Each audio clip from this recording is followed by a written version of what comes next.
right. Hello, everyone. How are you?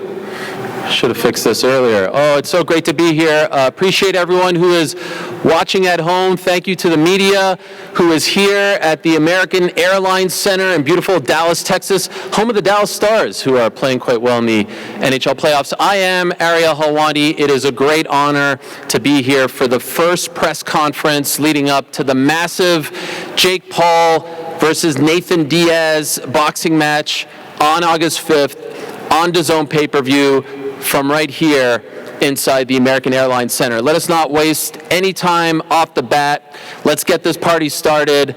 First off, let me welcome to the stage the disruptor himself, the international superstar, the problem child, Jake Paul.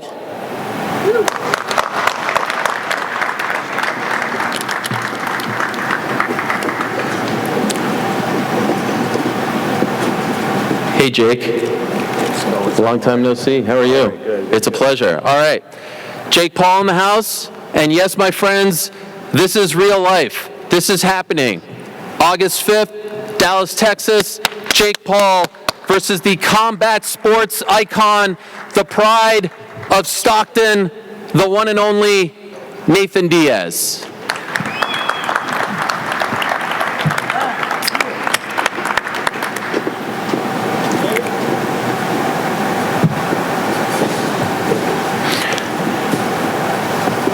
Nathan, it's nice to see you again.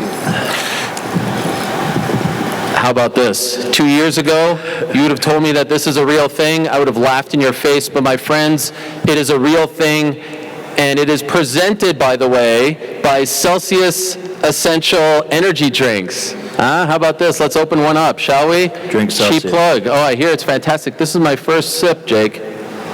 It's a vibe. Oh, it's fantastic. Got you know yourself. Sparkling orange. Oh my God. Most Valuable Promotions and Real Fight Inc. are partnering to bring you this mega fight, a fight that we thought a couple years ago would never happen, but it is happening. It is going down August 5th from right here inside the American Airlines Center in Dallas, Texas. It's the one and only, the international superstar, Jake the Problem Child Paul, going up against the combat sports icon, the man himself, Nathan Diaz. Free at last, free at last. Nathan Diaz is free at last. All right, so also on this card, which again will be presented by Celsius Essential Energy Drinks, it will be on pay-per-view in Canada and the United States via DAZN pay-per-view, distributed via DAZN pay-per-view, and also via all cable and satellite providers. Globally, it will be airing and distributed via DAZN pay-per-view. So that's the place to be if you want to watch this pay-per-view, if you're not going to be here in attendance, and I'm going to tell you in a moment about what you need to do if you want to be here in attendance. I also want to let you know that the co-main event was just announced last week, and how about this?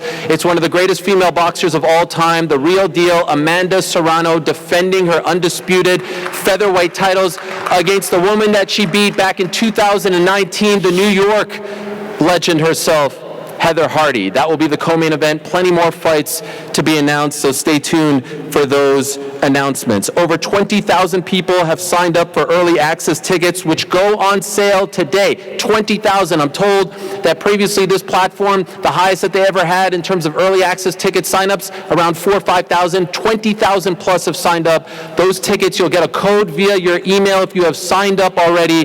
Those will be sent to you, and that will be on sale starting this evening, 6 p.m. Eastern, 5 p.m. Central, 3 p.m. Pacific. And I also want to let you know to the general public, Thursday, this coming Thursday, May 11th at 1 p.m. Eastern, 12 p.m. Central, 10 a.m. Pacific, the general tickets will go on sale, and we expect them to go on sale very quickly. One last time, DAZN pay-per-view in the U.S. and Canada, and all cable and satellite providers, and globally via DAZN pay-per-view. All right, all that business out of the way. Let's get to the guys that you're here to talk to and to hear from. Nathan, if I can start with you. You had a lot of options post your UFC career. You had a lot of different suitors. You had a lot of different opponents that wanted to fight you. Ultimately, why did you choose an 8-round boxing match against Jake Paul for your first fight post-UFC? My plan in fighting is always to fight the biggest name and the best fighters there are. I've been trying to get out of the UFC for a long time because I knew what I was worth, what fighters are worth, and what I should do. And it was a long road, but when I was on the way out, he was doing the biggest and the best things outside for fighting and infighting, and I was glad I had a worthy opponent to make an attack on as soon as I got out. And this is a co-promotion between Jake's Most Valuable Promotions and your Real Fight Inc. Your promotion, relatively new, to see it on the marquee, to see this come together, to see this be a 50-50 split. For someone like yourself that has been a part of the fight game for so long, what does this mean to you? Yeah, I think everything was. I appreciated everything that I've done and had to go through because it got me to the point where I understood and knew what I needed to do, what I wanted to happen, and what should happen. It's been done before, so people don't watch really the blueprints on how things are done, and I was watching it, motivated the whole time, and it was just time would tell, so. MVP, Real Fight coming together, and Jake, we last saw you back in February, tough fight against Tommy Fury, and correct me if I'm wrong, it did seem initially like your heart was set on running it back with Tommy. Can you explain why you pivoted and went after Nathan Diaz instead? Yeah, no, Nate Diaz was always the plan after Tommy. That was what I said even in the build-up to Tommy. I was like, it's Nate Diaz after Tommy Fury. So that was always the plan. This is a big fight. This is a fight that I've wanted for a long time. He got out of his UFC contract, and this is probably the biggest fight of the year, only topping me versus Tommy. So I want to make big events, big fights happen, and strike while the iron's hot. He was a free agent. Let's run it, make it happen, settle the shit talk, and I'm ready for war. I'm excited to be here. Thank you for having me out, Dallas. I love y'all, and I'm going to do what Conor McGregor couldn't do, and I'm going to knock this man out. Do you feel, considering what happened in February, like there's more pressure on your shoulders to prove to everyone that, you belong here, that you can have a successful boxing career, and that you can beat someone of his caliber? 100%. I'm filled with vengeance, ambition, hunger, drive more than ever before. I have a lot to prove, 2 chips on each shoulder, and it's do or die for me. Truly, this fight is do or die. I have to leave it all on the line, and I think that's the same for Nate Diaz, He's leaving the UFC on a win. He wants to come into this game, make a bunch of money, knock out the YouTuber kid, then go back and finish his legacy off. And that's why this is such an amazing fight. But I just lost, and if he beats me, then where does that leave me? So it's 2 people who can't lose, who don't want to lose, who never back down, who keep on fighting, and that's why this is war, and I'm ready for war. And by the way, when you say do or die, do you mean if you lose this fight, you're done? In my mind, that's how I'm treating it. This is the only thing I'm focused on. And I'm filled with that hunger, and I have more conviction now than ever of what I'm going to do in this sport. And when you're doing a lot of fights back to back to back, I'm knocking everyone out, putting them on their ass, making tens of millions of dollars, you can lose that hunger. And that loss reinstilled that in me, and I'm excited to come back. I said, don't judge me by my wins, judge me by my losses. So I'm gonna come back, and I've been working in silence. I promise you that. I promise you I know what I'm capable, and this is going to be the best version of Jake Paul that you're ever going to see in the ring. One last one from me. Nathan, just curious, did you watch his fight against Tommy Fury, and if so, what is your assessment of Jake's boxing skills at this point? Yeah, I did. It was a.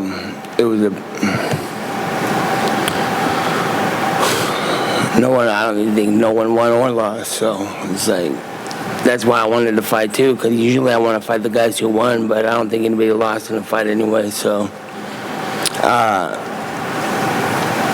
and I think that was a hard fight to take with Tommy Fury because not a very big deal.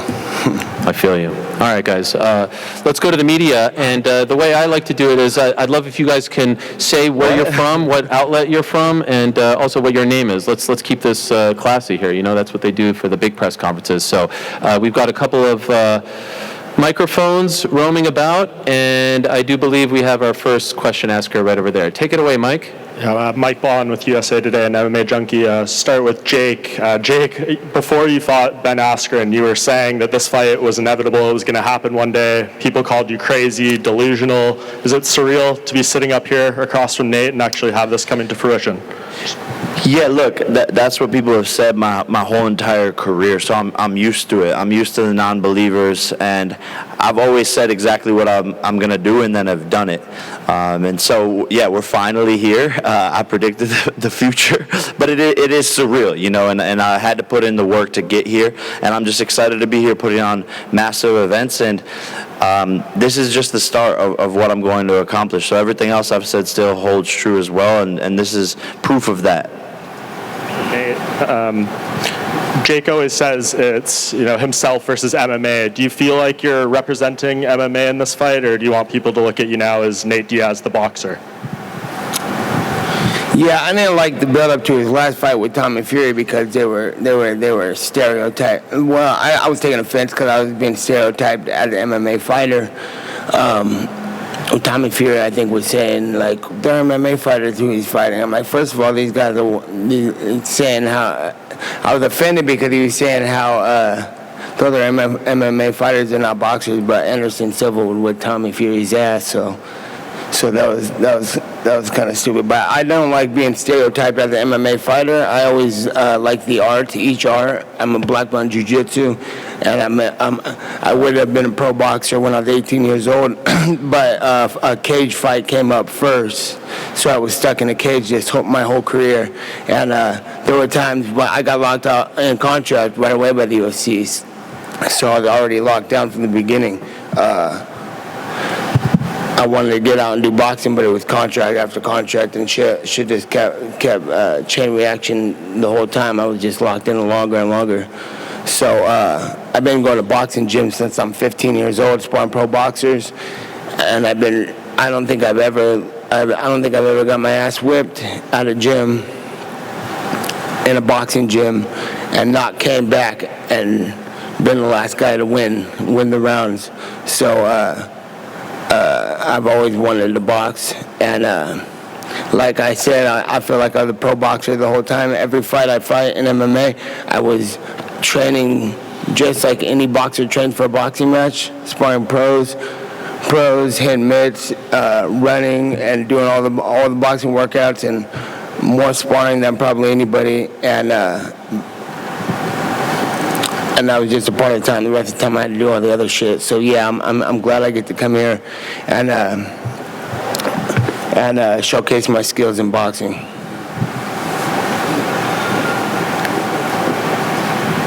Jake McEngle from the Fort Worth Star-Telegram. You've obviously done something that no one really else has done, which is create this niche of boxing events that hadn't previously existed.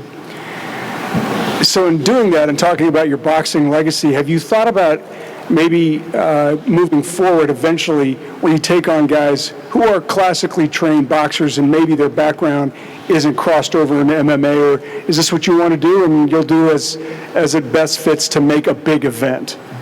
Yeah, I mean, Nate's classically trained in boxing, like he just said. He's been in the gym since he was 15 years old, you know, sparring guys like Andre Ward, Regis Progress. So he's a classically trained boxer. That's what he's known for in, you know, the UFC. So basically, I want to throw big events, yes, but at the same time, I'm taking on fights to challenge myself and doing things that people with the number of fights that I have aren't doing. You know, which is taking on hard opponents. You know, I'm not just taking on these guys who are journeymen who have, you know, these terrible records. And I'm going to fight the biggest names in the sport and the best competition, and I'm just getting started.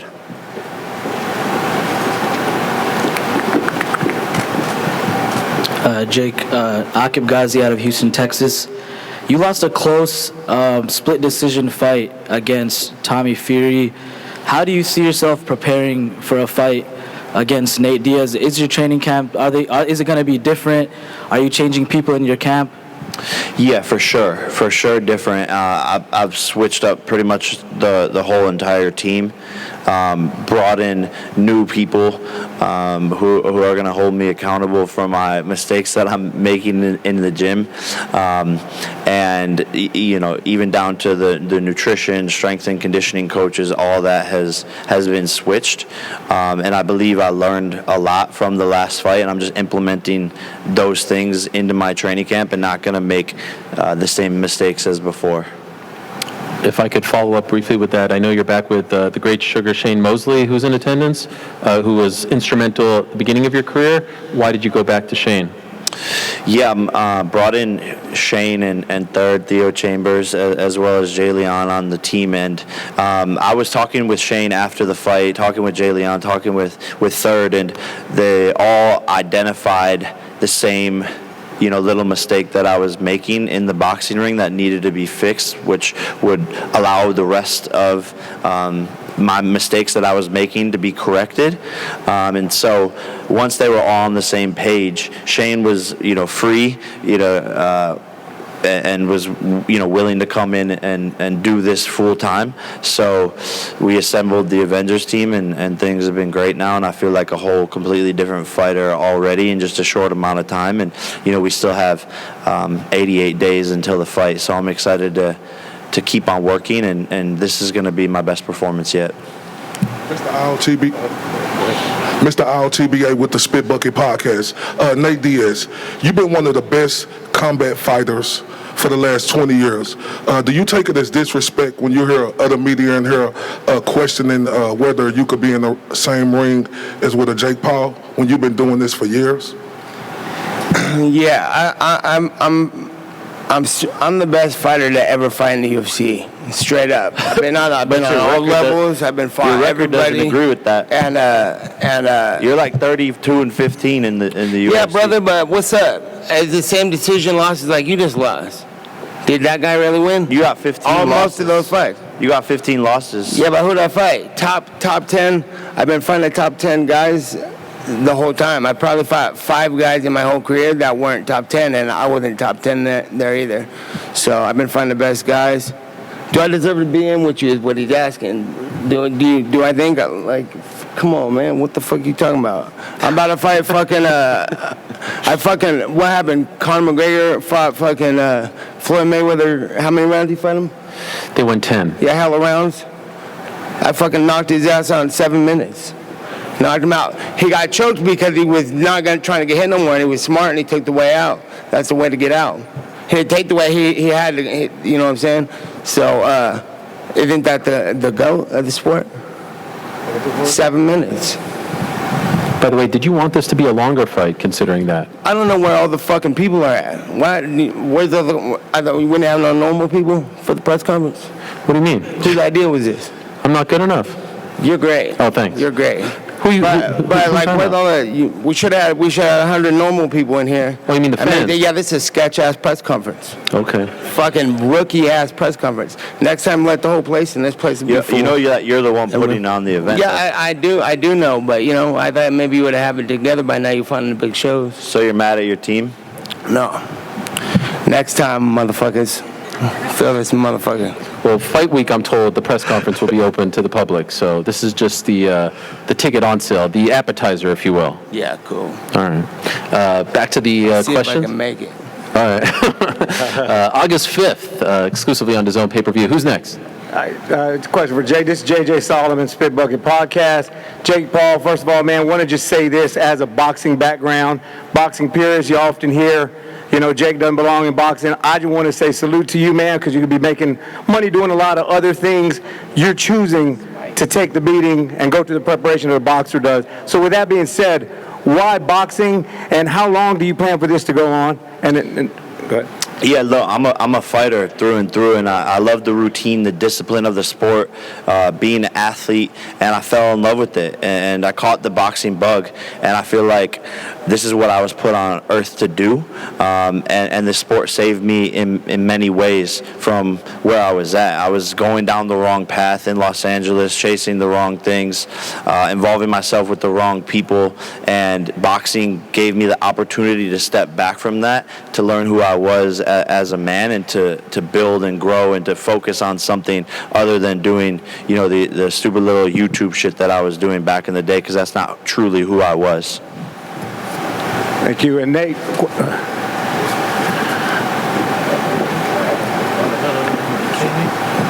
question for you, man. You've had a knack of attracting the fights that get the people talking.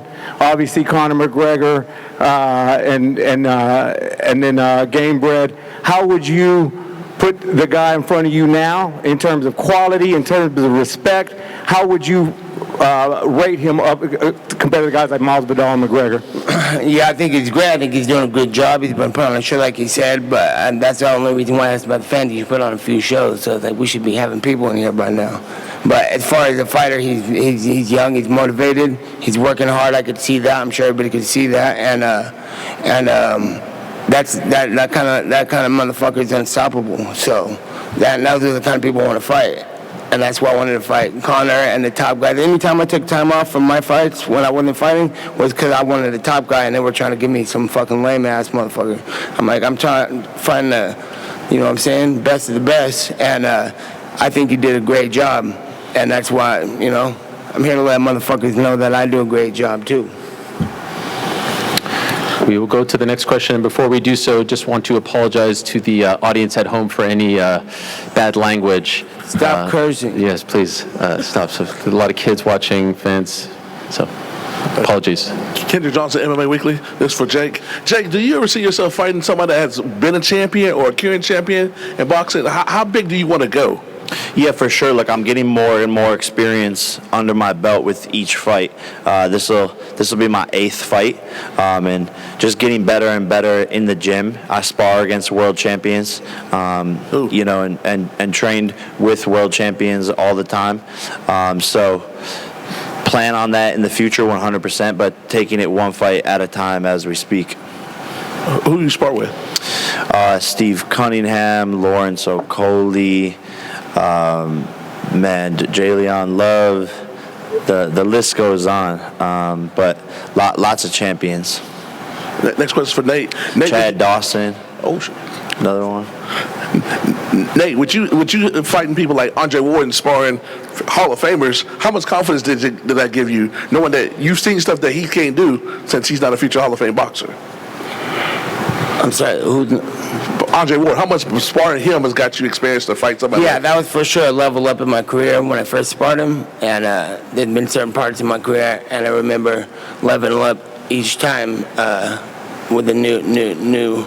Okay, this guy's better than everybody else, and it was a great experience, and I appreciate it. And then I was waiting for him to call back for the next time he had a fight, and they hit me up again, and I went back for that camp, and I got a lot of experience from it, and I know for sure that Andre Ward is pretty much the goat of all this boxing stuff. So it was good shit.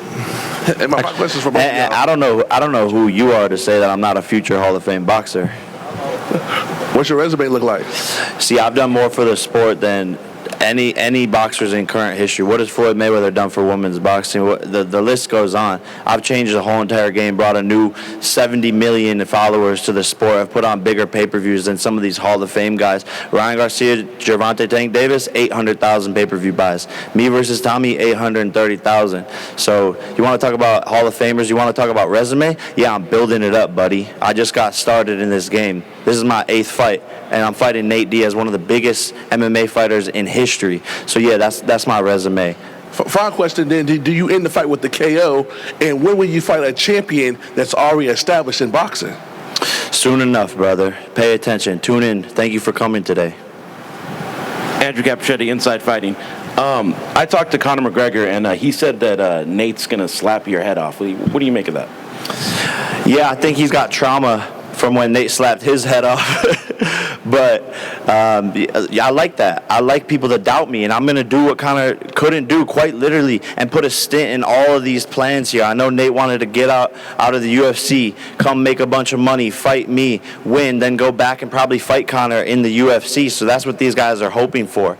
And I'm going to stop all that. I promise you that. And then I want Conor next after that. It's inevitable. If I can ask Nate a question as well. I know during the Tommy Fury-Jake Paul fight, you didn't like his brother Logan talking in the middle of the fight and tweeted something about it. Is there a dream scenario here where you fight Jake and then later in the year you fight Logan and you knock both of them off? Yeah, I think it was just a little out of line. It was nothing personal. I thought any show, what the fuck is someone yelling out like that in the middle of the fight? And yeah, Logan's doing great also. And if he continues on, I'm gonna be continuing on. So if we meet, we meet. If not, it's all good too. Either way. Okay, cool. Next, Jake, Mr. LTB at the Spit Bucket Podcast. I'm gonna go off of what this displayed. Then, what you have did in the sport of boxing thus far, a lot of people wouldn't even attempt to get in the ring and do what you do. So when you hear people asking you or questioning you about your abilities and what you will do, when the numbers show it, when even the fight show it, with you fighting a guy like Nate Diaz, who's been one of the baddest men on the planet for 20 years, and you have people question you like that, how does that make you feel? Well, it makes me feel sorry for them because they're not doing it. And it's easy to talk from the couch. It's easy to be a critic. It's easy to have an opinion when you've never gotten in the ring. That's why I respect anyone who gets into the ring, win or lose, especially if you lose and then come back. That's how you know if they're a true, real fighter. And so I welcome the critics. I love it. I let it fuel me. That's what has brought me here today. Quite literally is the hate and the people booing me and the people doubting me. And I've sat in front of these press conferences dozens of times now and said exactly what I'm going to do and was laughed at since the very first fight in my career when I said I would be here on the biggest stages. And I've just continued to prove people wrong, continued to put it all on the line, continue to never back down, put every single one of my opponents on the canvas. Win or lose, they've all gone down. And so I'm a real dog, and I know what I'm capable of. And that's why when these corny people try to say shit, I just laugh at them because look at where I'm at. After 3 years. Are you kidding me? And not only that, I'm bringing people up with me. Young prospects. We just launched Most Valuable Prospects. Amanda Serrano, Shadesha Green, Ashton Sill, all these people. We have a new MVP signing that when we announce it, y'all are going to shit your pants. So I'm just getting warmed up in this game, and I'm already a statue in the game. I'm here forever. Okay? Even if I lose, guess what? Y'all are still going to come back and tune in.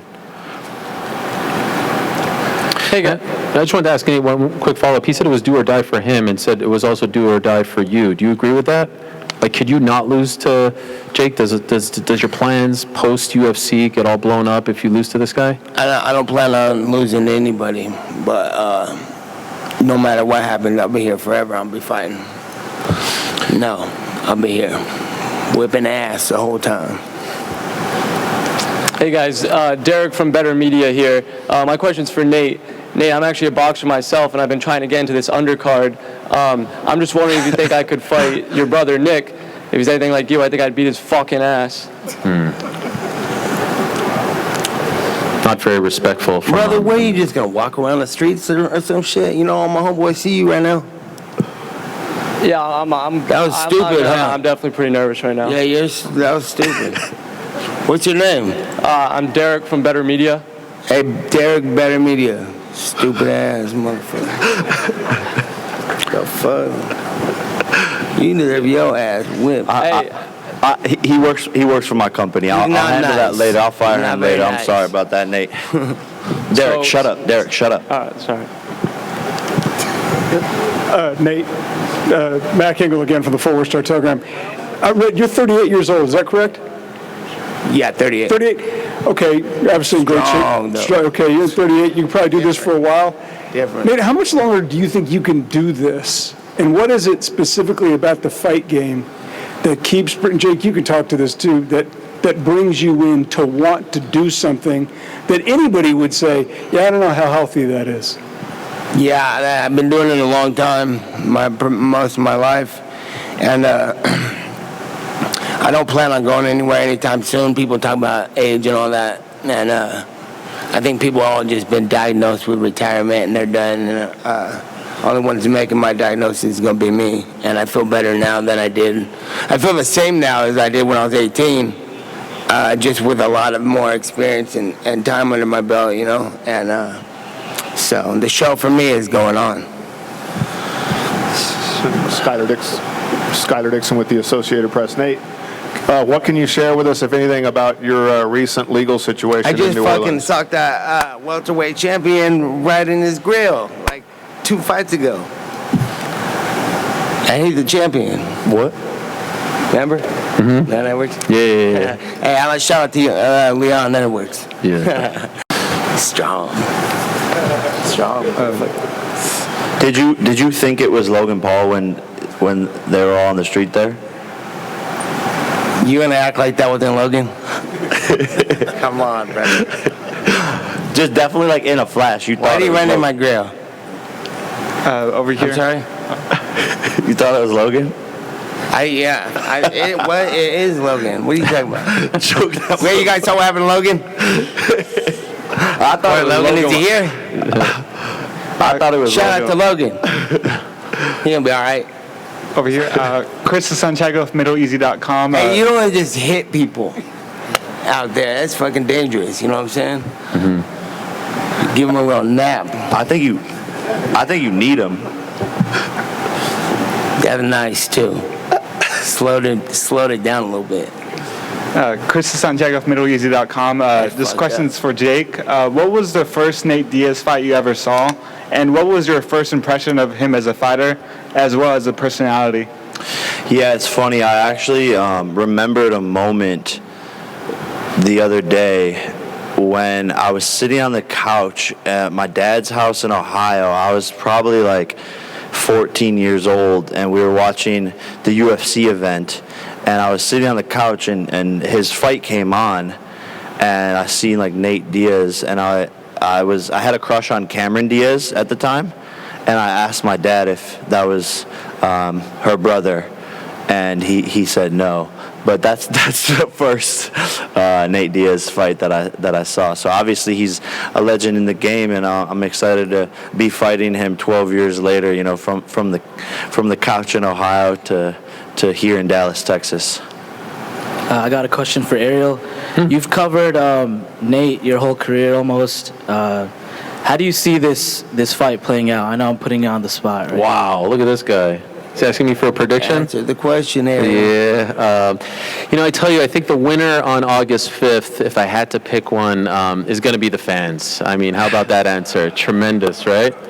That's a tremendous answer right there. Don't duck the question, Ariel. Can we make a bet or something so I can get it? No, I can't. Honestly, it's a massive, massive honor for me. I have covered Nathan Diaz fights before. I've never worked as a part of the broadcast team for a Nate Diaz fight. I think he's one of the, as I said it myself, my own words, he's a combat sports icon. I think he's one of the most beloved. I'm getting there, okay? Give me a second. He's one of the most beloved and real and greatest fighters of all time. He's obviously been very cool to me throughout my career, as has his brother, so I have only respect for him and the Diaz family and the whole crew. And it's a huge, huge honor for me to be a part of this DAZN team. Jake has been equally kind. It's an equal honor for me to be a part, and I do believe that the broadcast/journalism rules dictate that if you're working the event, you cannot pick a winner. So who am I to break the journalism rules and do something unethical? So I wouldn't dare do something like that. But I appreciate you trying to get me in trouble here. Jake in round 8. That's your prediction? No, that's what he said. I just wanted to make sure that he said that. No, that's what you said. I do. I appreciate it. Thank you. Nate Diaz, round 10. Round 10. That's interesting. It's an 8-round fight. Are you campaigning? I think this is what's going on in Nate's brain.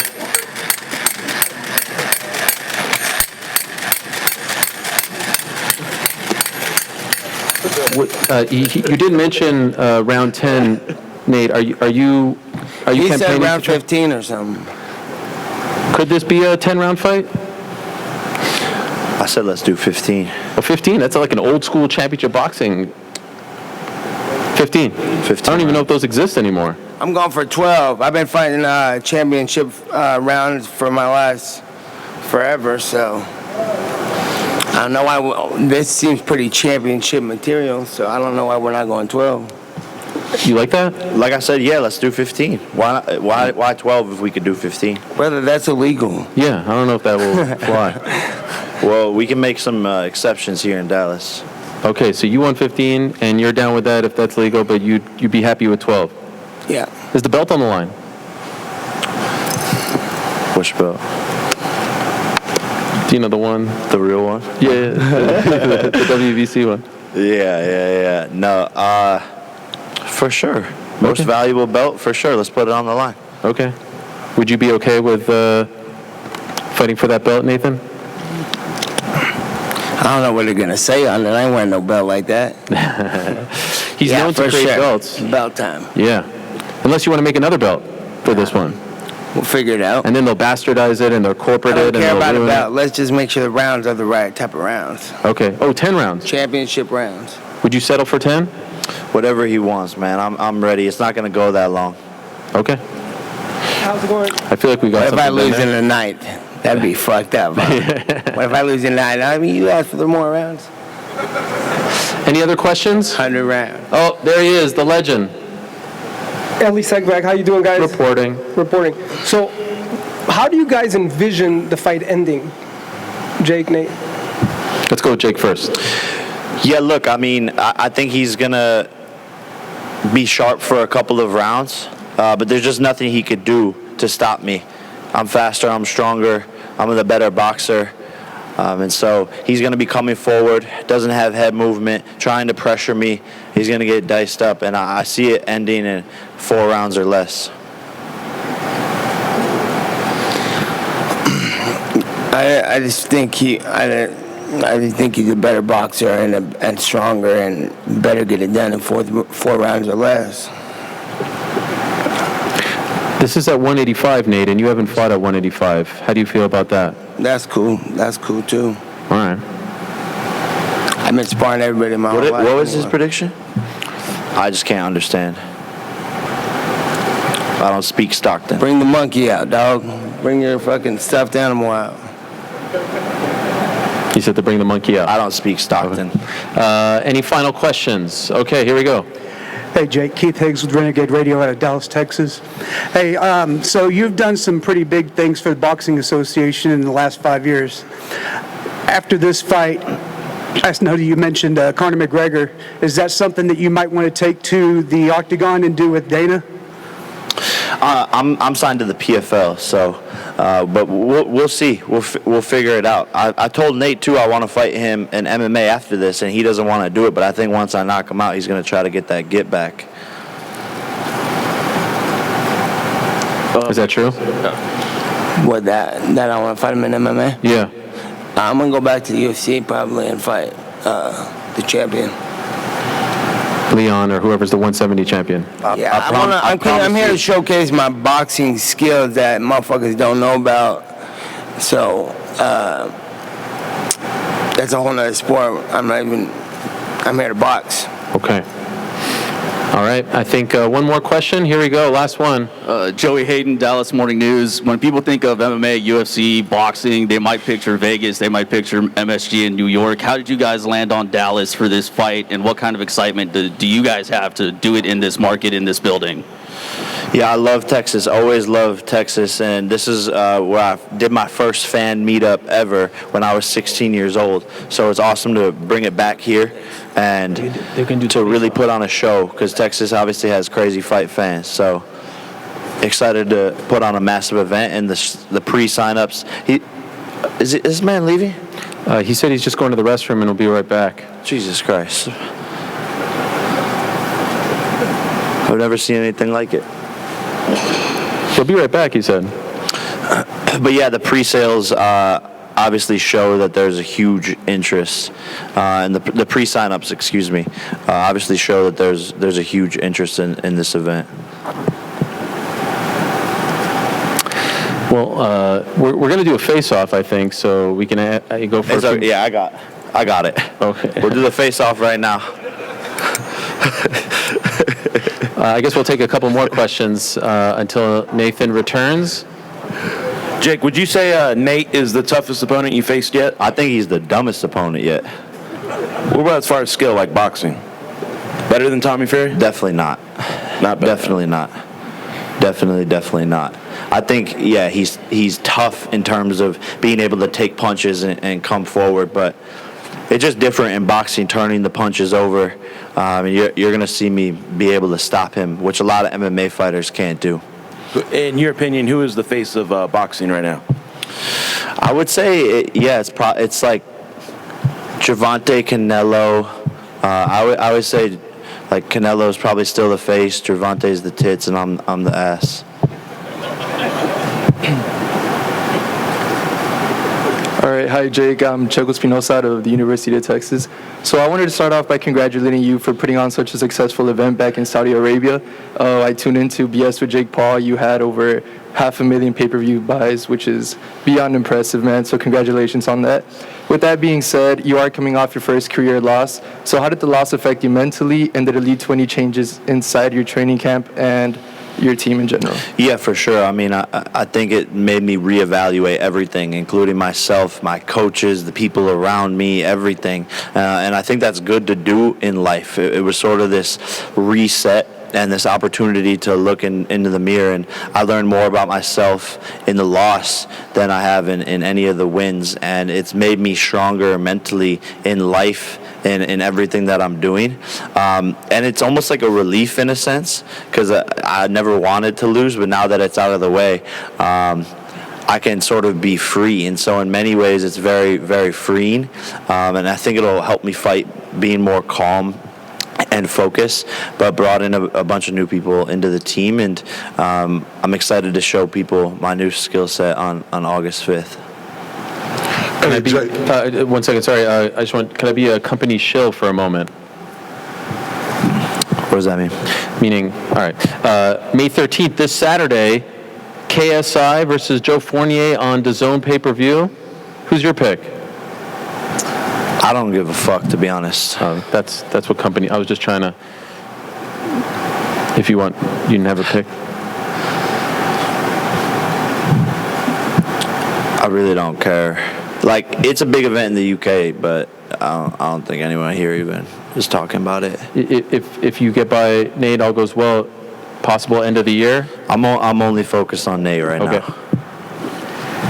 Hey, Jake, I know you said you learned a lot about yourself when you took that loss, got that out the way. But my thing is that you learned a lot about the people around you, because when you were winning and you were on top, you know, everybody was patting you on your back. Did you find a lot of people, you know, went to the left after you lost? Yeah, no, like, what's crazy is it actually brought me closer with a lot of the people around me, and it showed me how good my support system actually truly was. There was a few outliers, but I actually got more support and love and praise from my peers after the loss than I did with the win, and a lot of people stepped up to the plate. My best friends, Utah, shout out Utah, Susie in the building. So I have an amazing support system, and yeah, it was really cool to see and feel that. Jake, Michael Frank here with Boxing Guru. Everything you touch seems to turn to gold.